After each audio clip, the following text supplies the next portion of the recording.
Hello, everyone. My name is Ann Gardner, and I'm the Director of Sales at Credo Reference.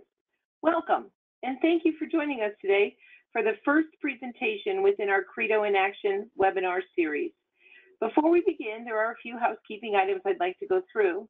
If you can hear me okay, please use the raise hand option located on your control panel.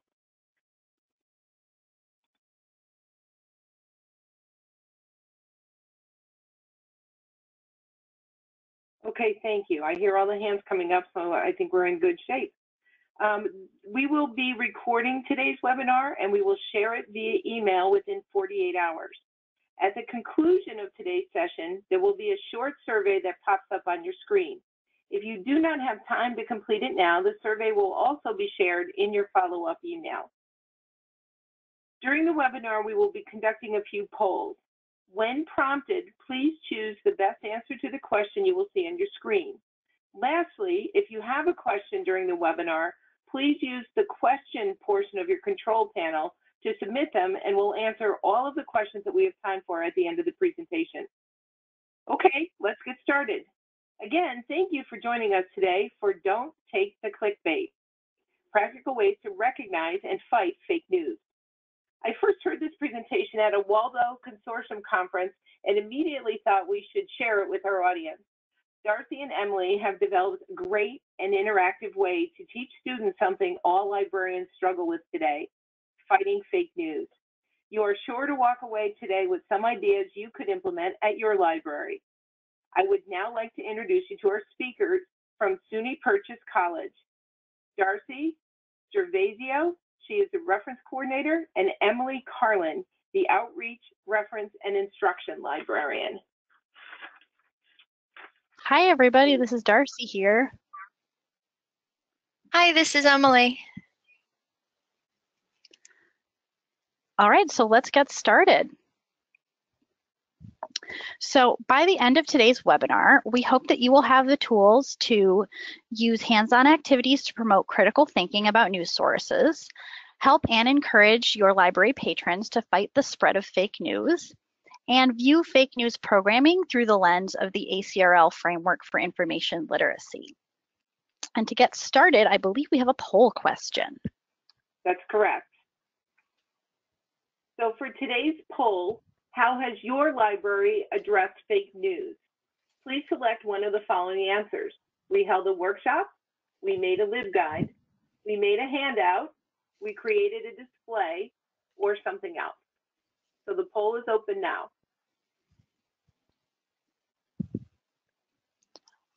There's a lot of people that did LibGuides. That's good to see. We'll see the results in just a minute.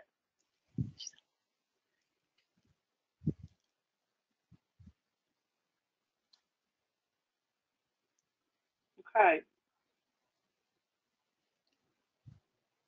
So 21% held a workshop, 30% made a LibGuide, 5% had a handout, 2% created a guide, a display rather, and then 42% did something else.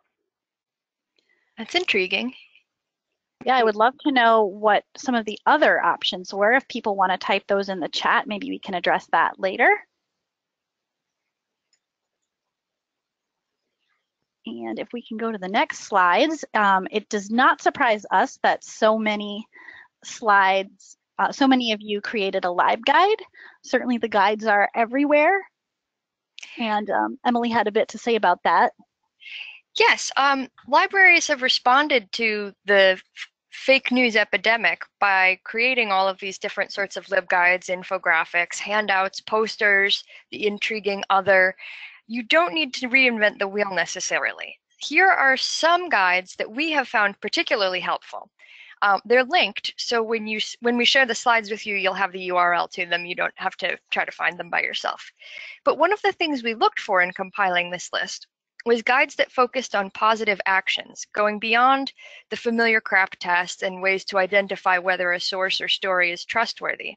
For example, Fordham's LibGuide includes a list of reputable, authoritative resources, recognizing that undergrads may not be familiar with mainstream, old-school news organizations. It recognizes that the cure for bad information is good information, which is itself a library value. The Albuquerque Public Library Guide also includes screenshots annotating the process of how you would analyze a website under Let's Check a Claim, and it links to Factitious, a fake news game created by the Game Lab at American University. So what have we been doing here at Purchase College in New York? Well, in the wake of the election, Purchase College put out a call for participants for a series of events entitled Days of Action and Dialogue.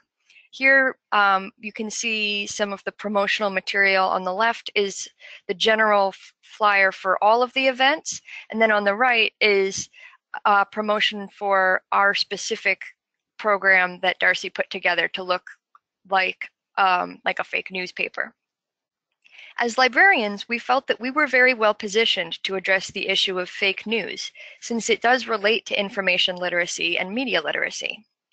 We partnered with 2 professors of journalism who offered expertise in how news is created and some historical background on the current journalistic landscape. The lecture stressed that fake news is nothing new, despite its relative ubiquity since the 2016 election.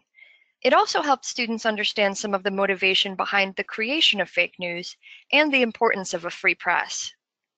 Examples of other events during the week included an economic exploration of Obamacare by an economics professor, strategies for engaging people into racial justice action, a discussion of morality and politics by a political philosopher, as well as a choir concert, film screenings, and activities such as Knit Your Way to Zen and a midnight run. Since then, we've reprised the teach-in a few more times in an Intro to Media class for a first-year orientation program, and on a meta level, we led a 3-hour workshop about fake news and our teach-in experiences for other librarians at the New York Metropolitan Library Council. We chose to call our event a teach-in rather than a workshop or a lesson in order to tap into the language of activism. It's a flexible format that we've been able to adapt to a couple of different contexts. The key is that a teach-in focuses on action as well as providing context for a current issue.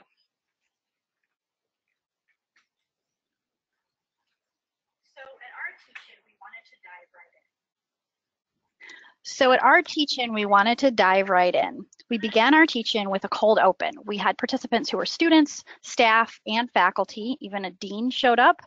And we asked the participants to fact check several examples of news stories that we had printed out. We didn't give them any guidance. We gave them very little context.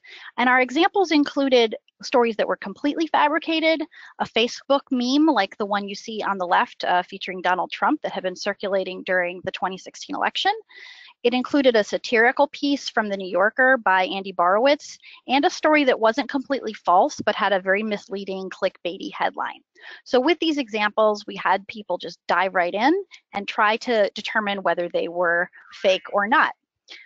This process validated students' prior knowledge, and it showed us, the presenters, where they're coming from and what they know already. Typically, the group collectively will come up with all of the standard verification strategies that we know about as librarians, such as looking up the author, examining the citations, figuring out if the same facts have been cross-referenced by another news source. And so at that point, we're able to step in and provide some more expert tips, building on the knowledge that the students have already shown through their engaging discussions. This is a great activity to promote critical thinking and information literacy. And I believe we have another poll question. Yes, we do. Okay, so which of these tools do you use to identify and fight fake news? And you can look at, we gave you some examples, Snopes, reverse image search, browser extensions, fact-checking websites, or report fake news on Facebook. So we'll take a minute and fill out this poll, please.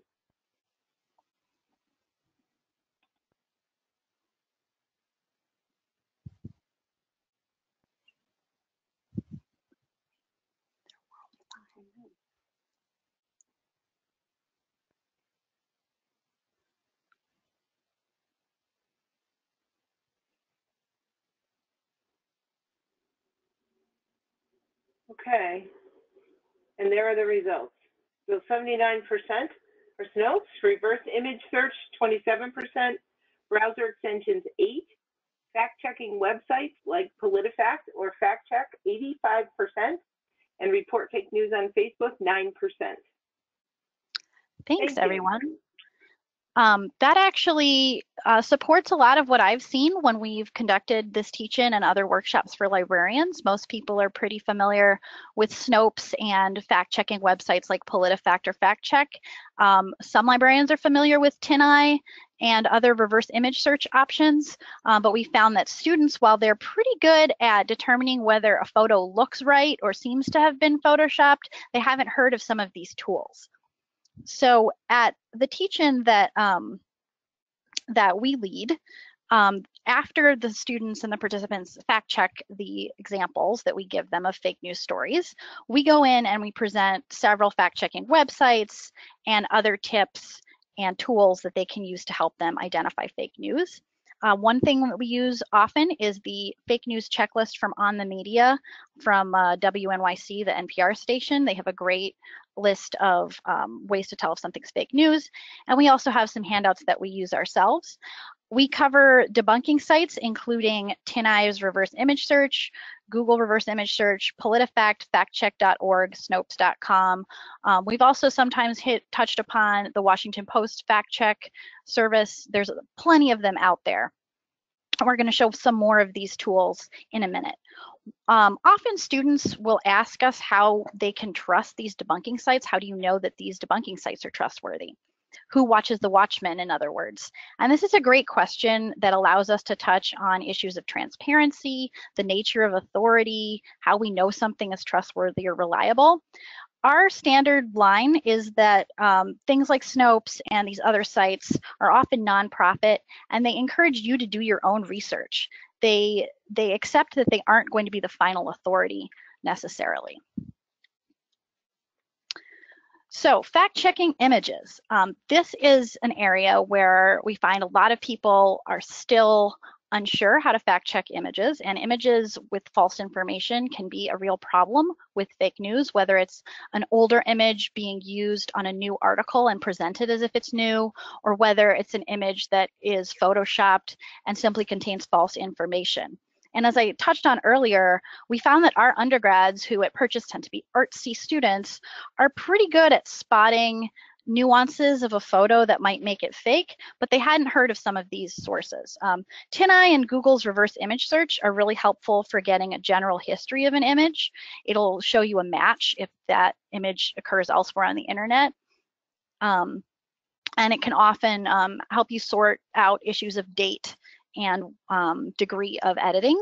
There are some bigger bigger guns out there in the fight to fact check images, including FindExif, Image Edited, and Photo Forensics.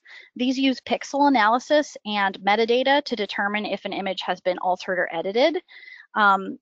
These can require more expert interpretation to understand the results of what you get, but we find that these are useful tools to help tell if something's been edited and to what degree. There are some limitations to them. For example, social media sites like Facebook and Twitter strip images of their native metadata when you upload to that platform. And also any user could rename a file, and that would affect the results of these reverse image search tools. So just like anything else, you still have to use critical thinking when you're analyzing these. And I have a little backstory side note on that. So I have a library school classmate from the University of Wisconsin. Her name is Kristen Garvey. And she created a meme in her backyard right after the 2016 election that said, "Science is real, Black Lives Matter, no human is illegal, love is love, women's rights are human rights." Pretty much what you see on Tom Hanks's t-shirt in this image. And my friend made it into a nice graphic. She posted it online and raised money for social justice charities. It went viral on the internet. It was everywhere. It was at the Women's March. It was at the March for Science. So one of my friend Kristen's Facebook friends saw this image of Tom Hanks wearing the t-shirt, and he thought it was really great that her meme was on Tom Hanks's shirt. But Kristen, being a librarian, was a little bit skeptical. So how can we find out if this image is real? Well, these reverse image search sites like TinEye can be really helpful in that. So here is a screen capture of a TinEye search, and you can see that there were 40 results that came up as matches, and you're allowed to sort your results by oldest to newest, so you can see the original form that that image appeared in. And as you can see down below, Tom Hanks is wearing a soccer jersey. This was from an Instagram picture that he posted during the Women's World Cup a few years ago to support their soccer team. And tons of people have edited over the logos and number on his jersey to say whatever it is that they want to have Tom Hanks supporting their causes. So that's an example how you can do it. TinEye also allows you to sort your results by the most changed, and it's a really great basic image search engine.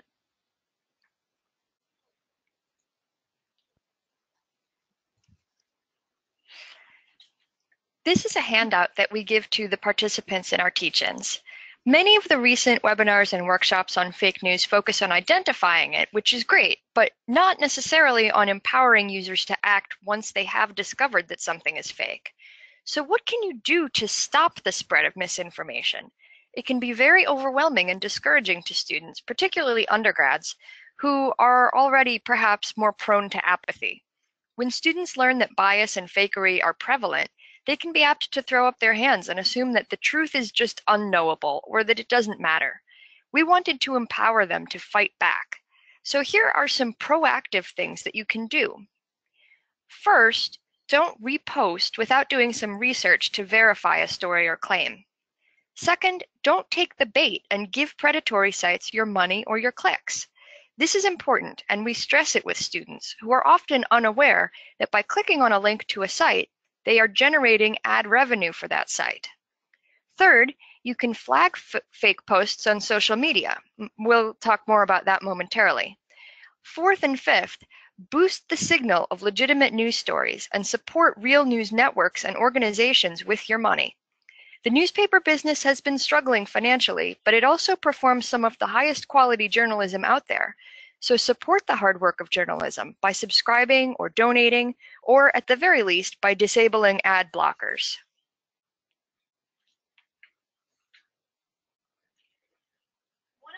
Oh, you're muted. So one of the easiest ways to fight back against fake news, particularly online, is to report it on social media. Facebook has made this easier than ever to do. On the mobile or full version of Facebook, you can go to the little caret mark at the top next to a post, and you can select to report the post and then choose it's a false news story. This they did this, I believe, in response to the fake news epidemic that we've been seeing over the last few months.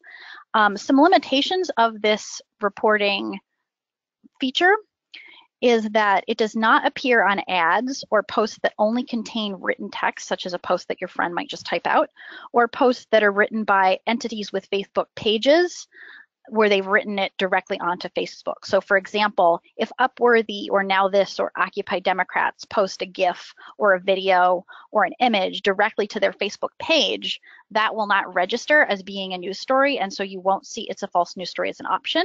The option only appears on posts that link to an outside article or a news source. It can still be very helpful though for stopping the spread of these types of stories. Twitter also allows you to report tweets, but it hasn't yet created a specific way to report fake news. So the best that you can do is go to report the tweet and then choose either I'm not interested in this tweet or it's spam. We recommend against choosing it's abusive or harmful. If you do that, you'll be asked to show additional examples of tweets that are harmful or abusive, I guess.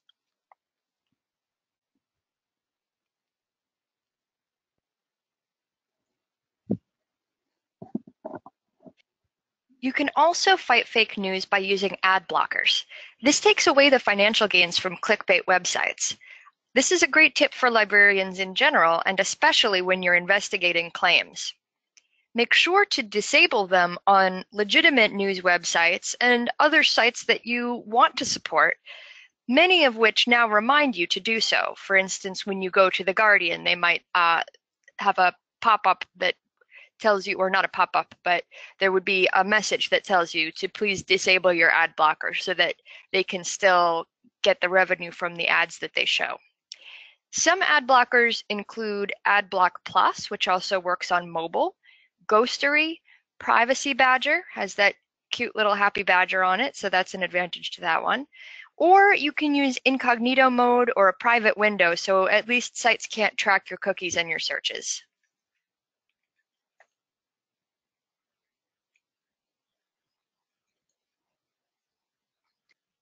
The newest weapons against fake news are browser extensions. I'm particularly excited about these. I think we could tell from the poll earlier that very few of you were aware of or used browser extensions. There's a bit of an arms race here. As soon as fake news sites proliferate their wares, someone comes out with a fact-checking app or another tool, and then they try to make their sites get around it, etc. But they can be really helpful.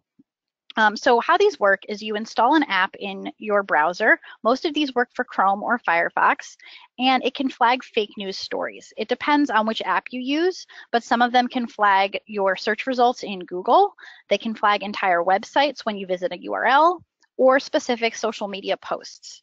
Some apps are even very nuanced, and they can tell you what kind of fake news it is. So whether it's satire or alt-right or a hoax, it will let you know with a little flag that pops up. And some of these also give you the ability to limit what you see. So if you don't want satire being flagged because you love The Onion and you know that it's satire, you can uncheck that box and it won't be flagged. Typically, these types of browser extensions work by matching your search results or the news that comes up in your Facebook feed to a curated list of fake or predatory websites. So there are some limitations to that. If a fake news site is brand new and hasn't been around very long, it may not yet be on the list. Also, the people who make the list are human and fallible, and they might classify something erroneously, or they might judge an entire site based on one subset of its content. For example, we found a fake site that was for air traffic controllers. It sort of had a lot of jokes and memes related to an air traffic controller, I guess, subculture. And there were a lot of fake news stories, including one about Trump giving preferential treatment to Russian Airways. And that site was so under the radar and so niche that it didn't appear on any of these lists and wasn't flagged by our browser extensions. 3 of the tools that we've tried and that we would recommend are This Is Fake. You can see in the image on the right, This Is Fake both gives you a little reporting bubble that shows up in a Facebook post so that you can click on it and report it directly from Facebook. So that's a second way to report something as fake, clicking on it and letting This Is Fake take care of it. And that was created by slate.com. It also flags stories that have already been identified as fake. There's Check This by MetaCert, which works only in Chrome, I believe. And this is great because it flags your Google search results, as well as when you visit a post, it'll give you a flag there. And this is the one that lets you choose which flags you want to ignore or keep. So if you didn't want to see satire being flagged, for example, you could choose to not see that. Or if you didn't want to see far left or far right news being flagged, you could also choose that. And the last one is BS Detector, which puts this little red bar above your apps and your sites, and that one is really great too. So this is sort of the next wave in fact-checking fake news. I want to say one more note about BS Detector. It's powered by Open Sources, which is a curated list of unreliable news sites and sources from Professor Melissa Zimdars and her team, and she created that list of untrustworthy websites that was circulating a few months back and that we included on an earlier slide but didn't address.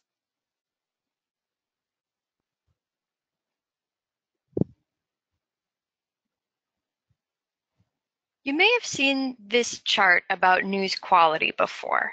It was created by Vanessa Otero and it went viral on Twitter in December 2016. Immediately, there were disagreements about things like the placement of various sources, as well as the somewhat snarky labels, which we love and which students seem to enjoy. As you look at it, you may see some that you would disagree with. The X-axis goes from liberal utter garbage and conspiracy theories to conservative utter garbage and conspiracy theories, while the Y-axis rates journalistic quality from sensational clickbait all the way to complex and analytical. And then where things fall is categorized whether, for instance, it's mostly just good for confirming your existing biases, whether it's a great source of news, or better than just not reading news at all. It struck us when we saw this chart that it would be a good starting point for a discussion about media bias.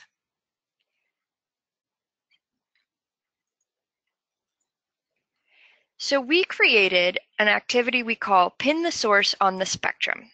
We created a blank version of the chart and printed out and laminated logos of the various news sources.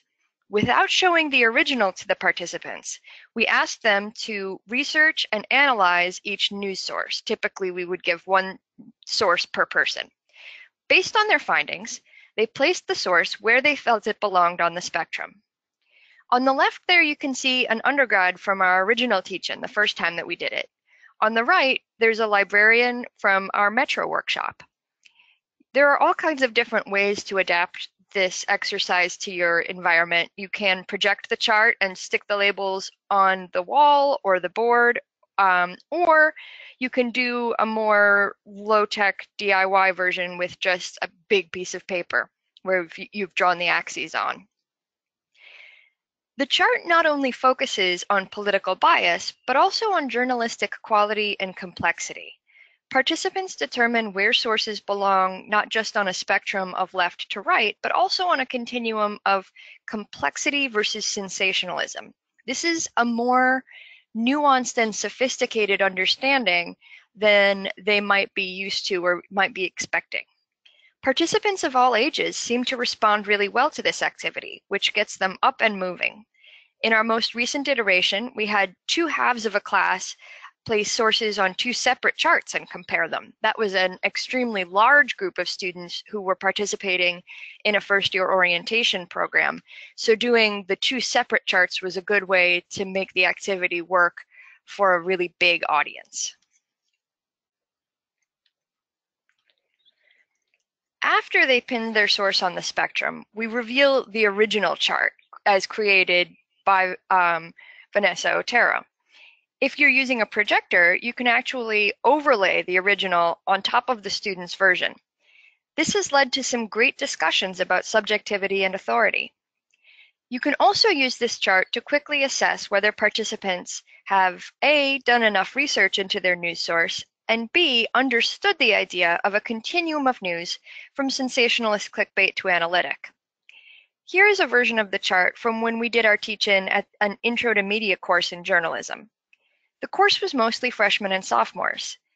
The placement of Breitbart on the liberal end means that the student didn't adequately research it or has an extremely skewed idea of what constitutes liberalism.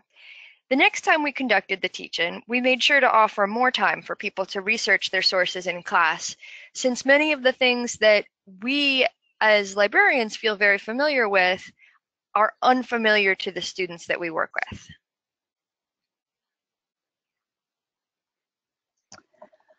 So at the end of the teach-in, we always like to give takeaways to have our students leave with something productive. And these are the takeaways that we'd also like to share with you about news and information in the post-truth era.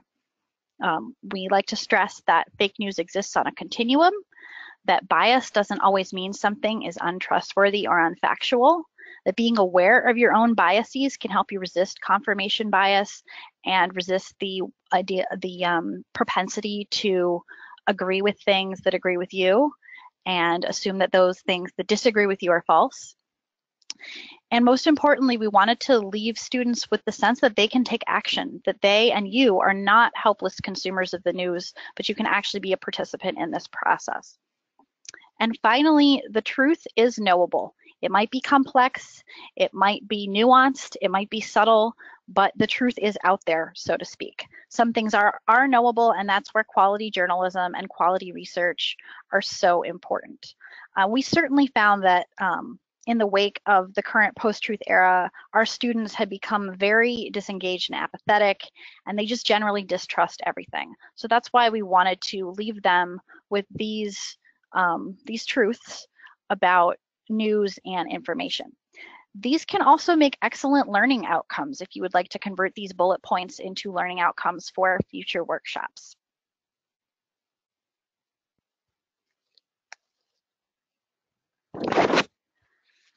So our program, the way we've designed it, touches on all 6 of the anchoring principles of the ACRL framework for information literacy. So I'm assuming that you guys have some sense of the ACRL framework. Essentially, there are 6 threshold concepts that can help us frame information literacy when we work with students of all ages. And you can emphasize different threshold concepts depending on your time and priorities, your audience, your goals. I feel like the framework really lends itself well as a way to think about conveying the complexity of the fake news problem. Conversely, the same information literacy concepts that librarians often talk about in first-year classes and one-shots can be applied to the news. It doesn't just have to be applied to scholarly articles. The idea that authority is constructed and contextual, that information creation is a process, that information has value, etc.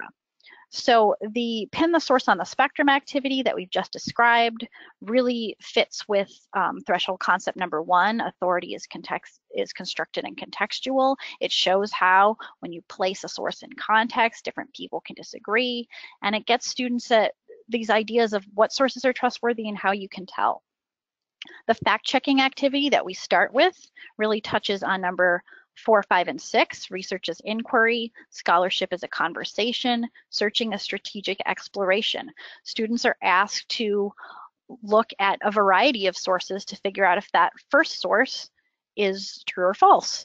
And they can see that scholarship is a conversation when they see how different sides of the political spectrum respond to the same news, or when they track down the source of quotes or statistics that were cited in that article.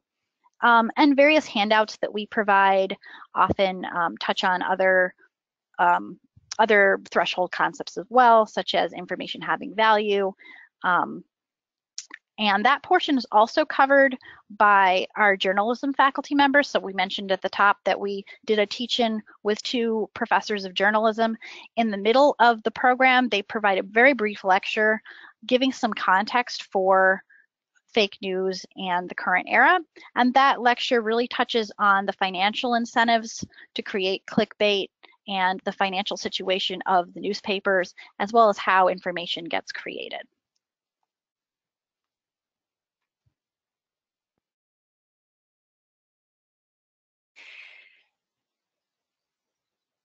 So at this point, you might be thinking about having a workshop about fake news at your library. If you can teach an information literacy session, you can lead a teach-in. You already have all of the needed expertise. Working with political science or journalism professors can be a great way to address the politicized aspects of living in a so-called post-truth era, especially if you feel that librarians have a duty to be neutral politically. We really recommend looking for opportunities to join other departments or event series on campus to help generate attendance. I doubt we would have had such a well-attended event if it had been billed as a drop-in library workshop. Because we were connected to the campus-wide Days of Action event, we had much more buy-in. As a result, we had lots of people attend, including some faculty members who then asked us to repeat the teach-in for their classes.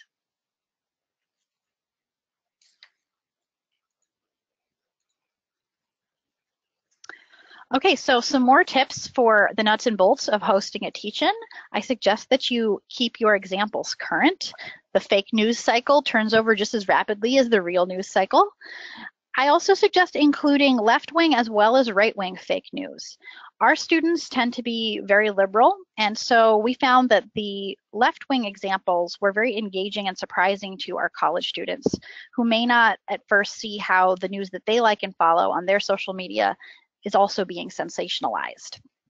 Plus, consciously looking for examples of fake news across the political spectrum can help you recognize your own confirmation bias. Lecturing really should be kept at a minimum. You want to use it mainly just to provide context and history that your audience may not be aware of. You want to keep your audience active and engaged, and you want to empower them to feel like they now have a new approach or a new tool that can help them navigating a frustrating and disheartening media landscape. I recently attended a webinar by Donald Barkley, who is writing a book on fake news, and he emphasizes that the emotional reactions provoked by fake news are by definition not rational. So focusing on the rational side of this problem, oh, let's just check off these things that make this fake or that make this real, is not enough. We also need to be more aware of how fake news makes us feel so that we can recognize when these feelings come up and check our biases and kind of do a gut check.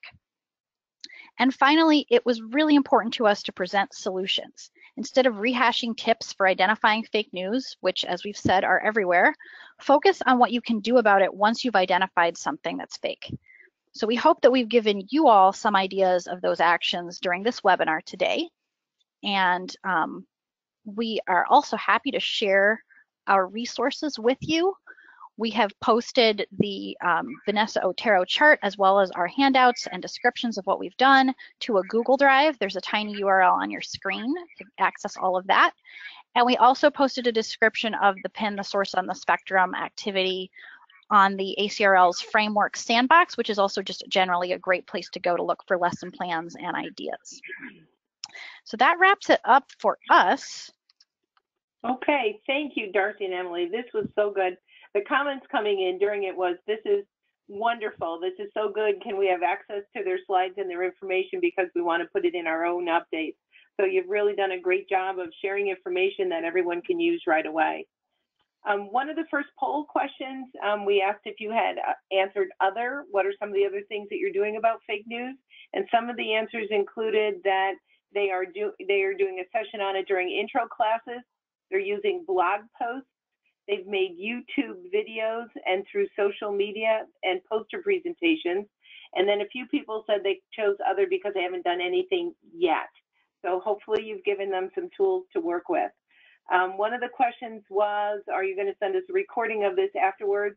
And yes, we are. And I'll touch on that again in a minute. The next question, will you please share fake or real news examples you used in the first activity? Oh, sure. Yeah, we can do that. So some of one of them was that Donald Trump meme that was on our earlier slide, where Donald Trump says that supposedly told People magazine that if he were going to run for president, he would run as a Republican, and that this was a misattributed quote from the 1990s. This actually, I saw a lot of my own friends on Facebook falling for.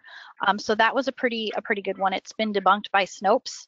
Some other examples we've used of images include, there's an image where supposedly Barack Obama was groping Melania Trump when they met at the White House, and that was a photoshopped image that had moved his hand from her back to her butt. So there's a lot of memes about that. The students really, that was a pretty good one for illustrating images. Emily, do you want to speak to some of the articles that we used?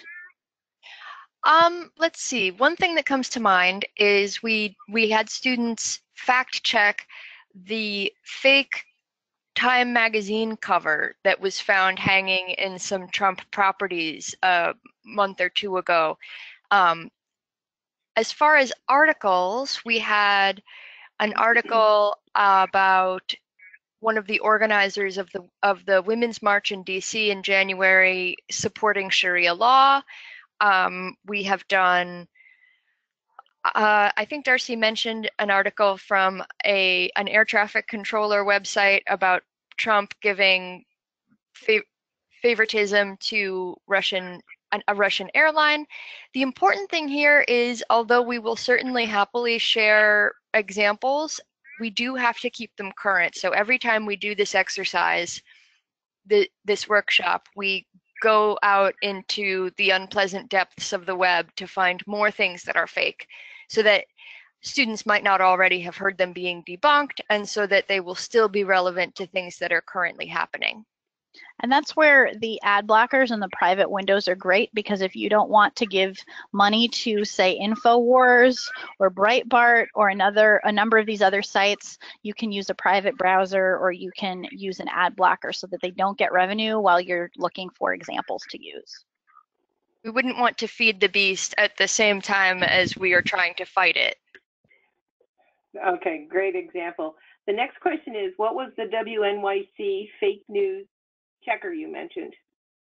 Oh yeah, it's actually not a checker. It's a checklist of about 10 ways to tell if something's fake news. It's from On the Media, which is a podcast and radio show hosted by Brooke Gladstone. And I think if you just Google On the Media identify fake news or fake news checklist, you'll be able to find it. I think it's also in the Google folder that we shared. And it's great. It lists things like, do a gut check. How did this make you feel?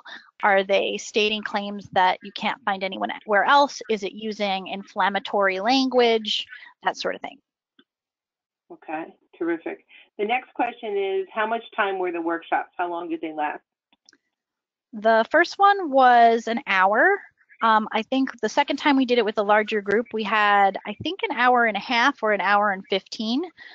So they don't have to be very long. It really can depend how long you want to make it. The workshop we did for librarians was 3 hours, and a lot of these same activities lent themselves to it. So if it's a matter of time and fitting in a particular lesson into a one-shot or into half a class, that can definitely be done. Okay, terrific. Do you know if the Facebook report alert goes through a process before it finalizes something as fake? I think so. I think someone has to verify it. I'm not actually sure exactly what that process is, though. That's a good question. I remember we did try to find some information about the Facebook flagging as fake news feature, and there were several reputable news organizations that reported on it when they rolled that feature out. So it would probably be pretty easy to find the answer to that question. Okay, terrific. Will you please show the slides with the URLs again? Sure. Yeah, sure. Although it'll also be going out on the, which slide with URLs? I think this one. I think this is the one I mean, but we will be sending out a follow-up email, and I'll go over that in just a minute as well. One of the questions is, do you have any politically neutral examples? I live in a purple state, so don't want to share Trump or Obama type stories. Yeah, I mean, there's a lot out there. If you go to Snopes and look more for hoaxes, or if you might want to take an approach of using medical information, so a lot of stuff about crazy things that a certain medicine will do, or crazy cures. Snopes began as a debunker of hoaxes, and it was apolitical. So they still have a section on their site of sort of the most recent hoaxes of the day. One that comes to mind that a friend of mine actually fell for was that Viking ruins had been found in New Jersey. And that sort of goes, there's a lot of iterations of that. A few years ago, Viking ruins had been found in the Mississippi Delta, and they're all fake. So, so that might be an example. But I would look more towards maybe medical or celebrity gossip. There's a lot of celebrity fake news rumors about celebrities who have died, or Avril Lavigne being replaced by a doppelganger. So those can also be really appealing to an undergraduate demographic too. You can also take the approach of sharing a mix of things from different kinds of political orientations. We have found that Occupy Democrats is a good source of clickbaity left-leaning examples. And I want to stress too that it's great to have a mix where maybe there are some factual accuracies in the story, but it's presented in such a way as to completely obscure what really happened. So one example we used was during the healthcare debate, there was a meme circulating about Mitch McConnell supposedly having polio as a youth, and had benefited from the March of Dimes and now was voting to defund the very public health services that had saved his life as a child. And while he did have polio and he did go to sort of a charitable organization for help with that, some of the nuances revealed that it wasn't the exact same organization and it wasn't government funded at the time. So there are things like that. And I think the more squishy it is, sometimes the better that is for discussion. Sometimes also stories that take a true fact and then draw erroneous conclusions from it can prompt good discussion. One article that we looked at, do you remember the details of this, Darcy? That it was about how someone had met with a hate group, and then the article said, you know who's really a hate group is the Southern Poverty Law Center for calling these other organizations hate groups. And so although it was true that he had met with these organizations, the conclusions that they were drawing from that were dubious. Yeah, I think that about sums it up. There was a lot of stuff about Jeff Sessions, but again, if you're trying to get less political, you could stick to things about, you know, celebrities and celebrities, medicine, health. Here's one of the examples one of your viewers gave, which is they like the Zika virus is caused by larvicide, not mosquitoes. Oh, that's a great one. Yeah, I remember that. It's not true, but there's lots of stories on each side and relatively easy to confirm. So that was one that they suggested might be a good one. And yeah, that's a great one. one. They do believe that Facebook goes through a vetting process by internal staff before confirming something. Yeah, Okay. I'd love to know what that process looks like. I wish they would tell us. Do you ever talk about propaganda or bias news? We haven't really talked a whole lot specifically about propaganda, come to think of it, have we? I don't think we've used those terms, but I mean, essentially that's what this is. Actually, I believe that our journalism faculty in the lecture portion of the teach-in addressed propaganda, and they also provide a historical context going back to Thomas Jefferson and the Revolution and things like that. So, so we haven't specifically addressed it, but I think it sort of is woven into the fabric of most of the, you know, the fake news and clickbait that we're seeing. Okay. How can this programming be adapted to international or ESL learners? That is a fantastic question that we have actually gotten once before. When you're working with international students, they are going to be even less familiar with American and English-speaking news sources. And so one thing that we would want to do is build in sort of more time and background explaining and allowing students to explore those sources and not take for granted that they will be familiar with, say, the New York Times, and they will be coming into it maybe with fresher eyes and not have as many preconceptions about those sources, but they will also have less of a framework to evaluate the claims. So I do think that it could be done with an international or English language learning audience, but as in anything, you would have to be mindful of the language that you use and the speed and pace that you're going at. What do you think, Darcy?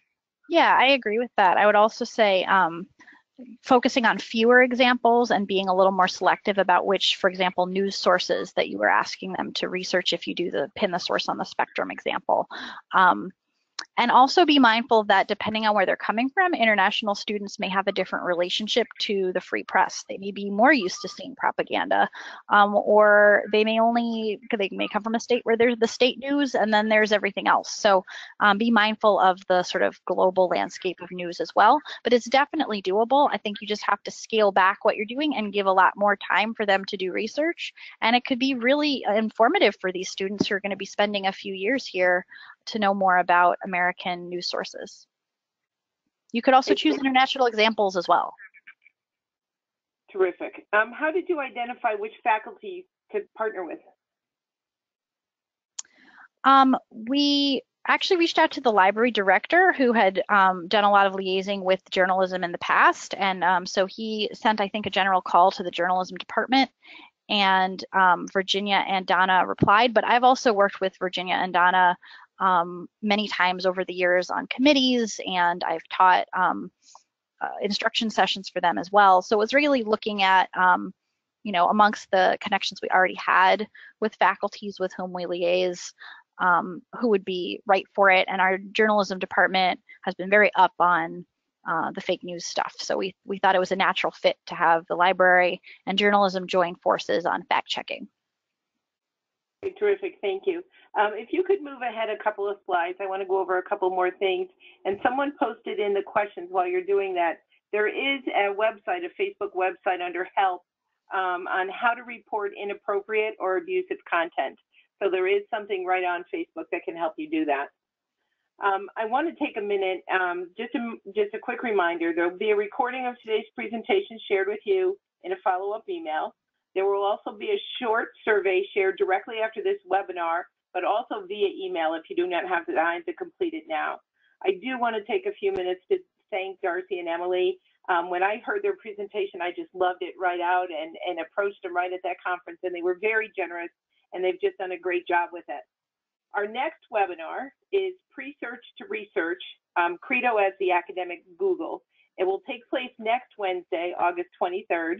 To learn more about the webinar and to register for our next webinar in this series, you can visit the link shown on the slide right now. It's being presented by librarians from Howard University, and we look forward to seeing you at our next webinar. So I want to thank both Darcy and Emily again, and I want to thank you all for attending and being so collaborative in our efforts to work through this. It was really terrific. Thank you and have a great day. Thanks. Thank you.